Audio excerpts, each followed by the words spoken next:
Good evening and welcome to 360 Wellness. I'm your host, Andrea Barrett, and today we're talking about one of the senses that often gets overlooked, the nose. Join us this evening as we speak to Tracy Pepe, owner of The Scented Lair. Stay tuned.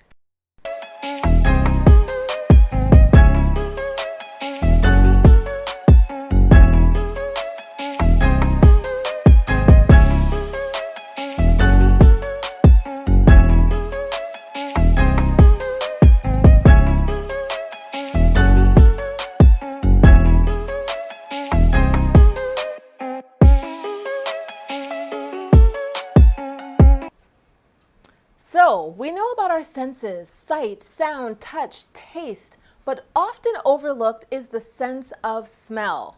Not tonight. Tonight we're joined by Tracy Pepe, owner of The Scented Lair, who will talk to us about essential oils and the importance of the scents and how they impact us physically and emotionally. And she is also a published author, so she'll tell you more about her upcoming book. Hi Tracy, how are you? I'm wonderful, Andrea. How are you? Good. Very nice to see you. And I also want everyone to know Tracy is a fellow Bramptonian. If you're in Brampton, and you know, a show we did a few weeks ago, we talked about some of the great vendors at the downtown Brampton Farmers Market. Tracy is one of those fantastic vendors who we need to support. If you're in Brampton or need something to do on a Saturday morning, we encourage you to come to the Brampton Farmers Market and please come and visit Tracy's booth. So Tracy, tell us about yourself and how you got started in your business. Well, thank you. I appreciate it. So I am a perfumer actually by trade.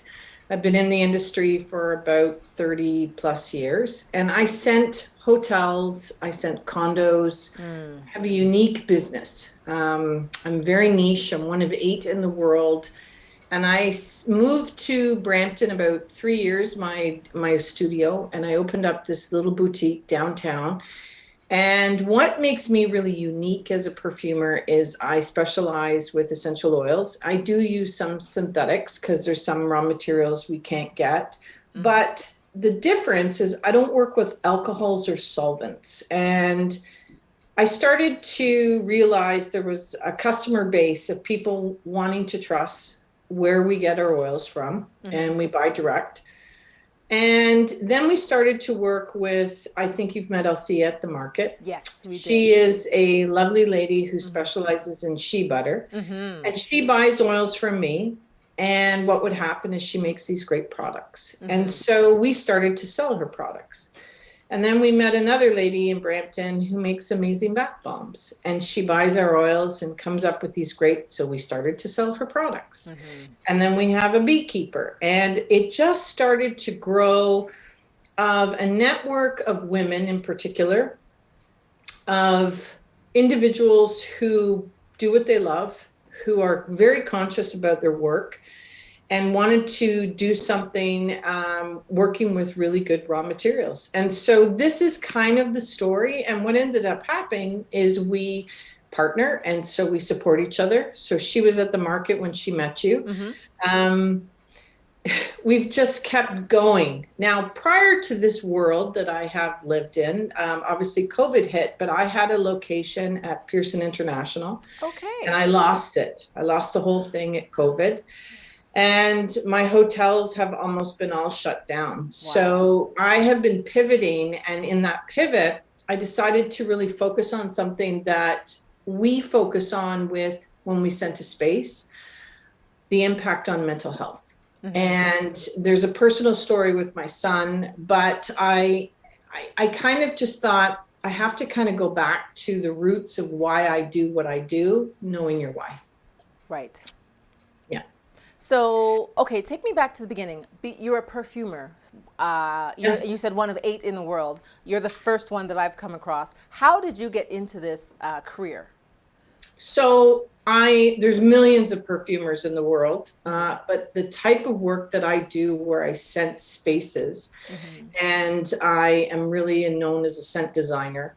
It started quite a while ago, and I was working, and a customer contacted me. He was an architect, and he was building an office space in downtown Toronto, and it was back in the 80s. And the client had heard about some research, because there's one thing about my industry, there's I mean, hundreds of thousands of research reports on how scent impacts our mind, how it's scientific.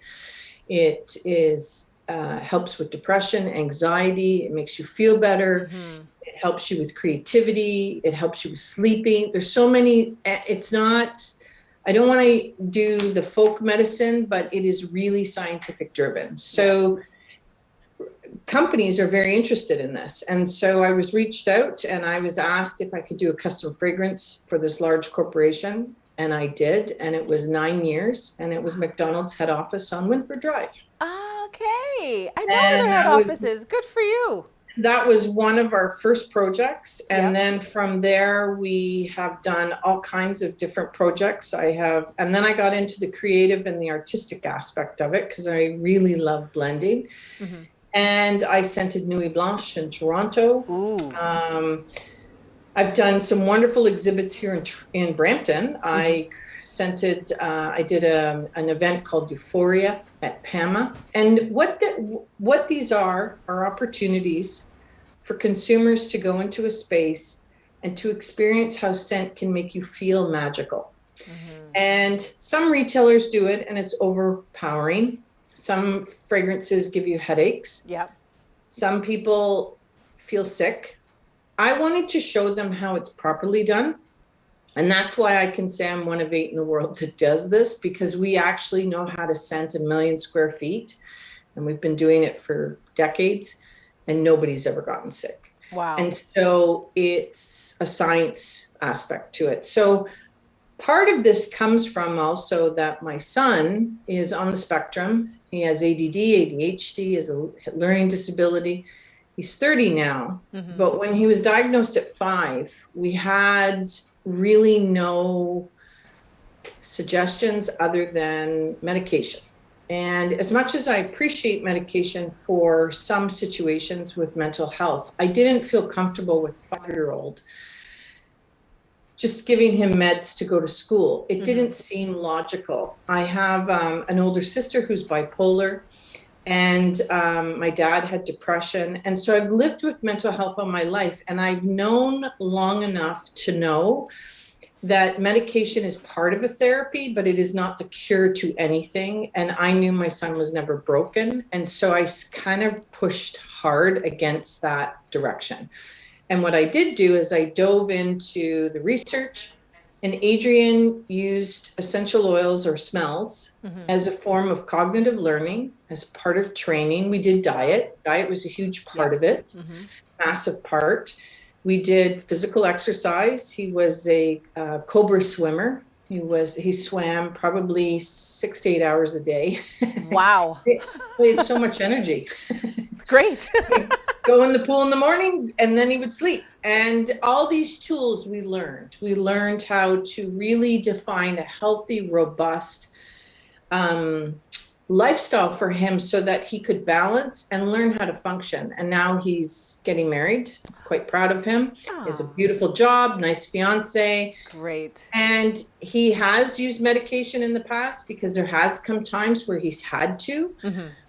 But he learned it was not going to fix him. And that's the message I really wanted to teach my son. So I did a TED Talk about 3 years ago, and I spoke of my journey as a mom. And then I started to realize how many people in the world have had this problem where they've lost their sense of smell from COVID. Right. Because COVID hits your central nervous system and you lose your sense of taste. And millions of people have no treatment because steroids do not work. And smell learning or smell training is an effective, scientific, proven therapy that will teach you how to get your sense of smell back. Smell learning and smell training. Yep. Okay, now that's fascinating, because I was telling Kenny that I can't imagine losing my sense of smell or sense of taste. You walk into a kitchen, you smell mom's cooking, grandma's cooking. You know, they say when you walk into open houses in real estate, you know, you're supposed to put cinnamon in the oven or bake some cookies to get that nice, warm, homey smell. I can't imagine how it feels to not be able to enjoy that smell of something you enjoy, or even losing your taste buds. But you're saying there's training where you can get this, you can regain this. Yeah, so to the biggest impact, first of all, when someone has lost their sense of smell or sense of taste, they're downplayed by their medical profession because they didn't lose their life, Okay. because COVID is so serious. So it's, oh, don't worry about it, it should come back. Right. Which is not a great approach, because 85% of the people who have lost their sense of smell, they're going to be, they're prone to depression. And so we have a bigger problem that is now going to be facing people who have experienced loss of taste and smell. The other problem is people don't know the level, because it's asymptomatic, how much of their sense of smell and taste they actually have lost. So what does trigger it for them is taste, because 5 taste buds usually indicate whether you can smell sugar or taste sugar or sweets or spice or whatever. However, you cannot get your sense of taste back until you get your sense of smell back. And what I'm discovering in this process, as I've been working with individual people, they have no idea how much their sense of smell has gone, because they never really focused on it. We don't even smell our coffee before we drink it anymore. We don't go grocery shopping and pick up a peach and smell the peach. Yeah. We don't buy meat anymore, or fish. We don't use our sense of smell. And the problem with all of this is we've become a scent society, or a society where no smell is better. I don't know where that theory came from. And really and truthfully, and it's a theory of mine, but depression, mental health has skyrocketed in the last 20 years. I would agree with that. And so the connection with not engaging with your sense of smell and taste has really left a lot of people almost in a void. And so this became a question for me: how do I kind of reach people on the basics? And then I realized nobody really knows how to smell. I was trained.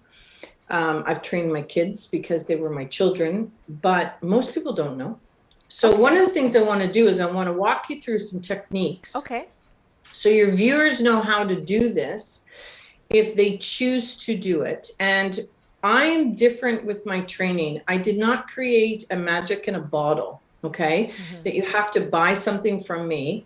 You can do this with essential oils. You can do them with herbs in your garden, or you can do this with dried plant raw materials, teas, whatever. My idea was, if I was thinking I'm from a very wealthy country, I have all the tools in front of me, I'm blessed with so much. What happens if you lived in India in a small rural area and you didn't have access to some of the things? How do you get your sense of smell back? So I wrote the book for people all over the world, because the raw materials are all over the world. And so I'm trying to teach people, it is really simple. It is not complicated. And first of all, don't be afraid of it. Okay. So the first thing we do is you need a glass. And the reason why you need a glass is a glass has what we call a bowl in it. And this bowl allows you to smell isolated scents, okay? And if you had 4 of these on your bed, at your bedside, on a plate, and you took, I'm gonna take an essential oil, okay? And in my book, and the book is, there's a workbook that is free on my website. Okay. And there are 20 oils that we recommend. And these oils are based on the science. And if you don't have the oils, you can have the plants. So for example, rosemary oil. Rosemary herb grows in pots. You can cook with it. People love the smell of it. It's beautiful. It has camphor. However, you can use the essential oil. Okay. You can buy the essential oil in a drugstore, a health food store. You can pick it up in local markets, depending on where you live, because these raw materials come from different parts of the world. So I really want to connect people that it's not a bottle or a premix or a cure. It's not a cure. What it is it's a training. And what it's doing is it's firing up your brain, and it's like it's a therapy. Okay, therapy, nose therapy, Nose scent therapy. therapy. Nice. Yeah, scent training. Yeah. So what we do is we take the glass and you would put 2 drops inside the glass, swirl it around, and then you do what is called they're bunny sniffs. They're little sniffs. Bunny sniffs. Okay. Yeah. Yep. Just I'm going to pretend this is my glass. So I'm going to go. Yeah, just little sniffs. And when you do that, what you're doing is the synapses in your brain, which are these wonderful little connectors, they look like this indirectly, they fire up and they turn on. And what you're doing is you're training your brain and you're turning on sections, because we all know there's so many parts of our brain that is just not, we can't understand it. Right. And scent immediately does this in less than a second. This is the most powerful thing. It's not invasive. Turn on your brain. Turn on parts of your brain. Turns on parts of your brain. It's usually in the frontal area. And this helps to work on your central nervous system, which where COVID unfortunately impacts. Now, if you haven't had COVID and you are a lucky individual who is not dealing with it, what we are dealing with are face masks. Yes. Face masks can feel very claustrophobic. Yeah. And so you can take a drop of peppermint or lavender and put it inside the mask and smell that during the day. That's a great idea. Great idea. Everyone wearing masks out there, and that's most of us. Tracy suggests get some essential oil, put a drop lavender, of it. Lavender is great. I may be the only person in the world that doesn't like lavender. No, there's a lot of people. That's why I said peppermint. Eucalyptus is another one. Great, yeah. Spearmint. Or ylang ylang. I like. Ylang ylang is used. Ylang ylang is an oil used a lot for anxiety. So here is the thing that with mental health with children, they're going back to school. We've got new backpacks, we've got new lunches, but we haven't really prepared them for their mental health. And this is going to be really overwhelming for them. Yeah.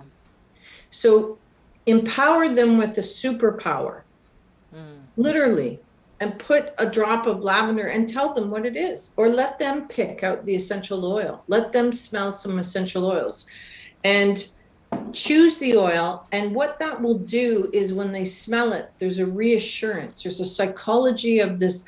This is something my mom did for me. It's a safety. It's really important. It's something so simple.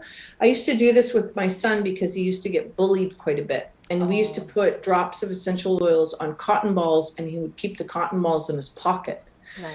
And when the kids used to pick on him and he used to feel overwhelmed, scared, he would put his hands in his pocket and he would smell the cotton ball. And it was almost, he could hear messages from me. Nice. You'll be fine. Don't worry about it. Yeah. And really and truthfully, that's what we need. We need to be believed in. We do. That is great. I like that story. I have a question about oils. Are all oils equal? So you just gave us some suggestions on where we can purchase oils, and I would like to suggest people also remember the Scented Lair. That's where Tracy is. That's her business. But oils range different prices. Is it a matter of you get what you pay for, buyer beware? Is it marketing, packaging, and branding, or is it truly quality? There's a variety of things that make it really difficult for a consumer.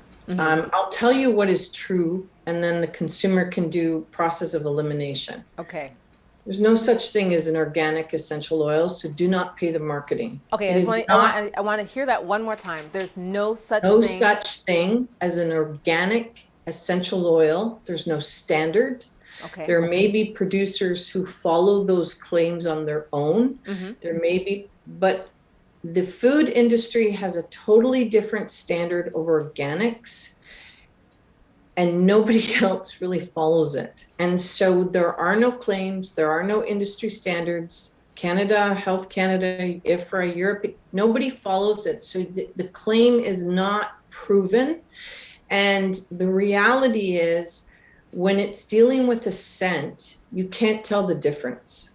Okay. And I would test any consumer on an organic and non-organic. And I get a lot of emails and people can't believe that, but yeah, there is no organic. Okay. Lots of claims, but no organic. Okay. The second thing is packaging is a really good indicator for anybody. You want a childproof cap with a dropper because if it is a pure essential oil, it's going to be a liquid, not an oil. There should be no fattiness in the oil. So if you get it and you can put it directly on your skin, that's an indicator that it's been diluted with something. Oh, okay. Yeah. I didn't know that. Pure essential oils are like watery, they're liquidy. There are some absolutes that are waxy, but the majority of them are liquid. So there should be a dropper inside. There should be a childproof cap, and the bottle should be either blue, green, or brown. And the reason for that is the light will destroy the essential oil. Okay. Okay, so those are now your packaging. So right off the bat, you'll be able to look at the packaging. If it's in a plastic bottle, don't buy it. Okay. The size does matter because essential oils are highly concentrated and less is more. Yes. And so 5 mil, 10 mil, 15 mil are the average size. So if you find a deal on Amazon of 100 mils for $10, that says something. Run. So that's where you have to pay attention. Okay. Okay. Fragrance oils are not essential oils. Okay. And there's a difference, Right. because a fragrance oil is a synthetic version. It can have some naturals in it, but a fragrance oil is designed differently. An essential oil usually is an essential oil that comes from the plant. And a fragrance oil will be cheaper. Is that correct? No. Okay. Fragrance oils are more expensive. Okay. Yeah, so people think because it's more expensive, it is a better quality, it must be real, and that is not true at all. Okay. Okay, so price varies. No essential oil should be the same price across the board. I was in Shoppers Drug Mart recently, and they had a display of essential oils, and their prices ranged from $5 or $6 to $30. That's accurate. That's the way, because they come from different parts of the world, different suppliers, and different demand. You have to think of wine. I love using wine as an example. Okay.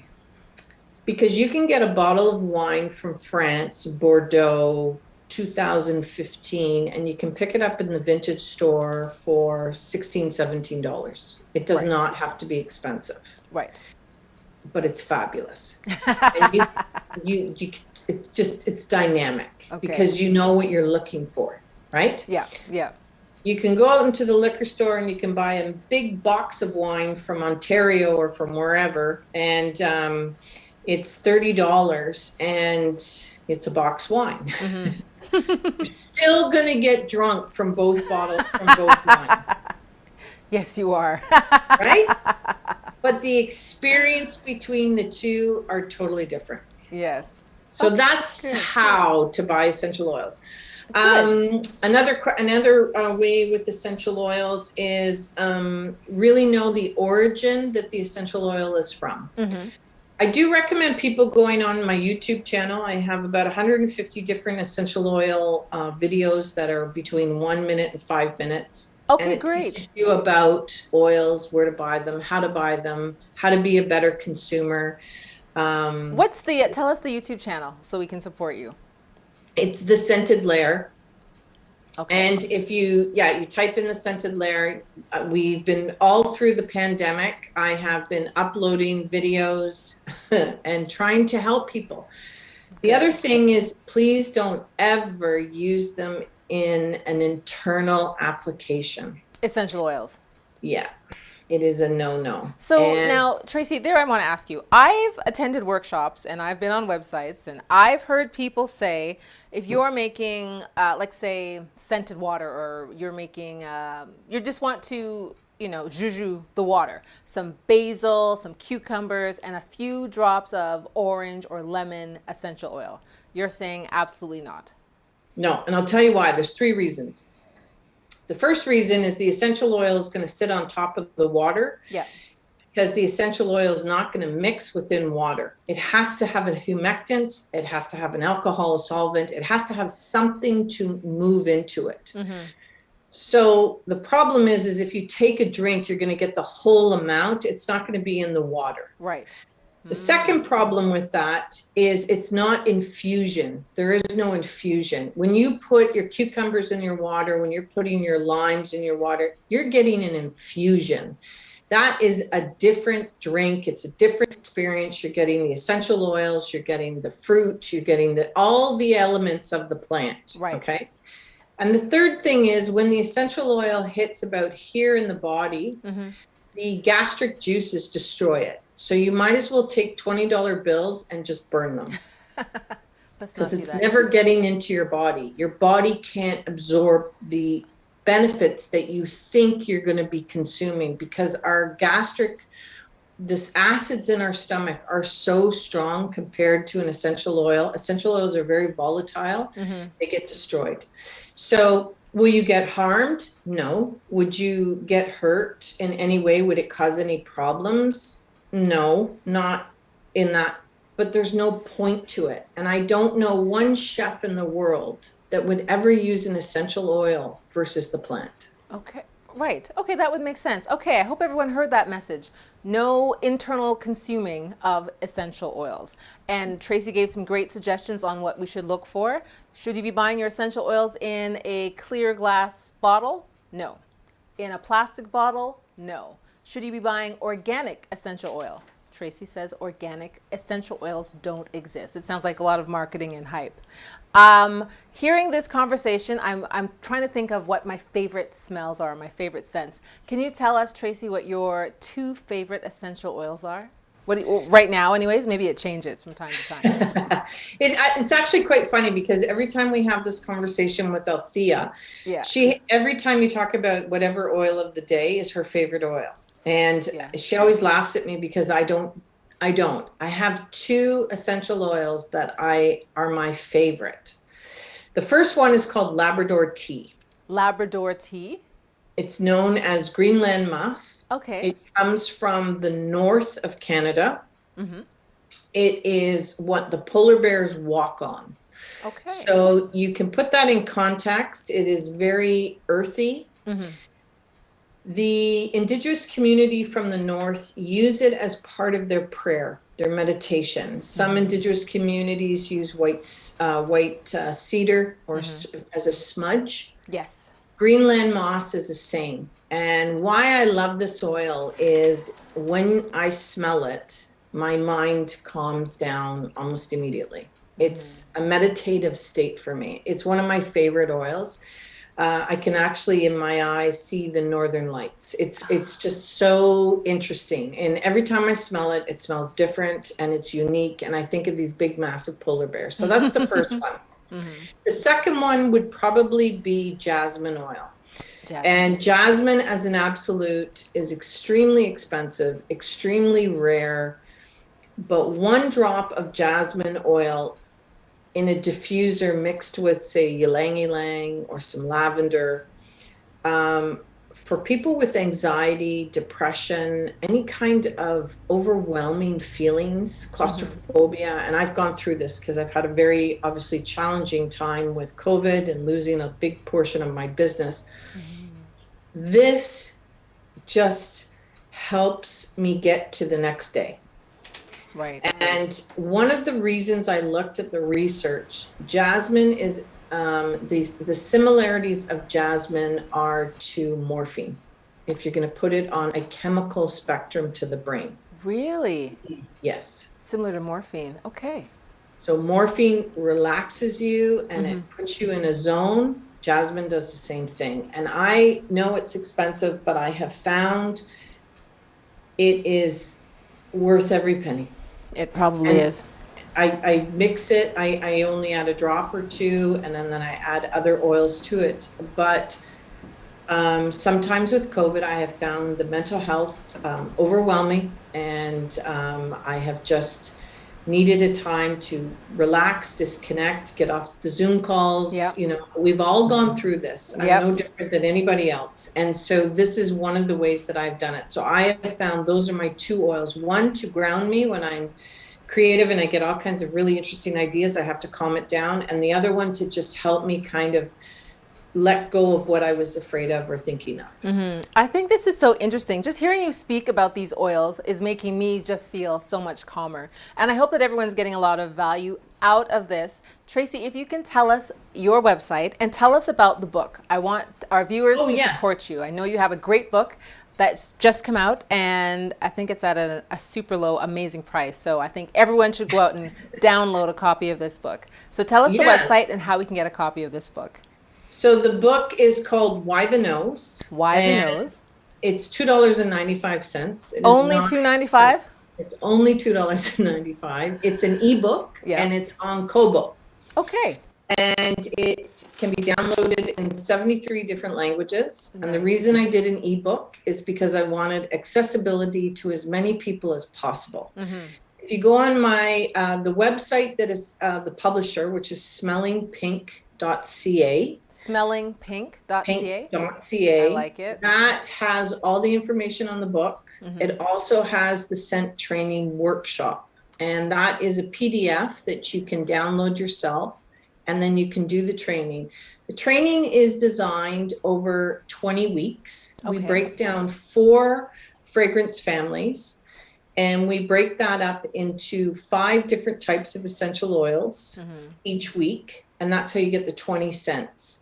I had a Brampton carpenter make me this lovely Wow. Douglas fir kit, Nice. and we put all the oils in the kit. The kit is available on the website. If people want to purchase my oils, we do sell them. Okay. My store, we sell them as well. However, we also work with people who have their own oils, because my objective really is to help you get your sense of smell and to use this in a more effective way, especially understanding how to get your sense of smell. It is fabulous to work with a child, because children have a very in tune sense of smell.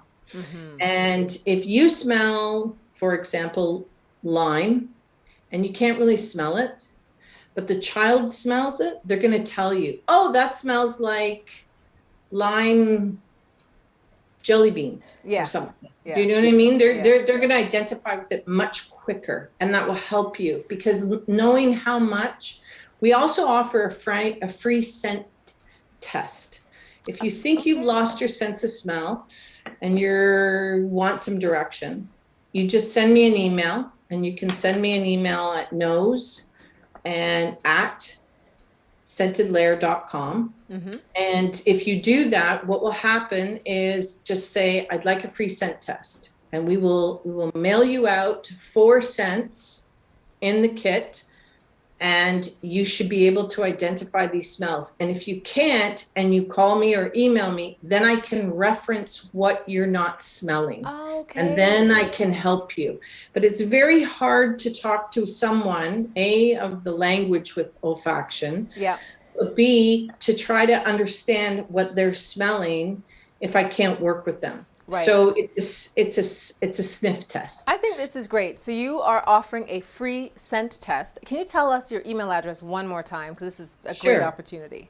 It's nose, NOSE, at Scented Lair, SCENTEDLAIR.com. And that is my company, Scented Lair. I love that. Nose@scentedlair.com. If you think you're having trouble with your sense of smell, reach out to Tracy, and she will send you a scent test, a free scent test, to help you figure out if you're missing anything. Tracy, this has been very interesting. You know, you think you know a little bit about something when really you know nothing about nothing. I learned a lot about this, and I'm going to come and visit you at the Scented Lair, and Excellent. of course at the Brampton's Farmers Market. Thank you so much for joining us today. I would like to encourage everyone, please, if you're in Brampton, please go and support Tracy's business, the Scented Lair, and look for her Saturdays at the Brampton Farmers Market. And if you're having trouble with your sense of smell, she's offering a free scent kit to help you test your sense of smell to get you back on track. Tracy, it's been a pleasure speaking with you. Congratulations on your book. Congratulations on all of your success and the upcoming nuptials of your son. Very exciting. This is a great time for you. Congratulations. I am. I'm very excited. Yes. you, Congratulations. Andrea. And I'll see you on the weekend. Okay. All right. Take care. All the best. All right, you too. Thank you for joining us this evening. I hope you got a lot out of that. I certainly did. Learning what to look for when purchasing essential oils, learning what to look for in the different types of scents and smells out there, and knowing one of the symptoms, unfortunately, that's impacted people with COVID-19 is many have lost their sense of smell and lost their sense of taste. But Tracy's giving them hope. They can retrain their sense of smell and taste buds so they can get back that simple joy and pleasure. If you know anyone who's having trouble with their sense of smell or sense of taste, please refer them to Tracy at The Scented Lair. Take care, have a great week, and we'll see you next week. Do you want to be your own boss and make Tracy, that was very interesting. income or extra income with flexible schedule? Welcome to Keenan Courier. Keenan Courier works as a marketplace platform connecting customers who need something delivered with drivers that are willing to serve them. Courier with any vehicle, better trip allocation, and cash out your earnings whenever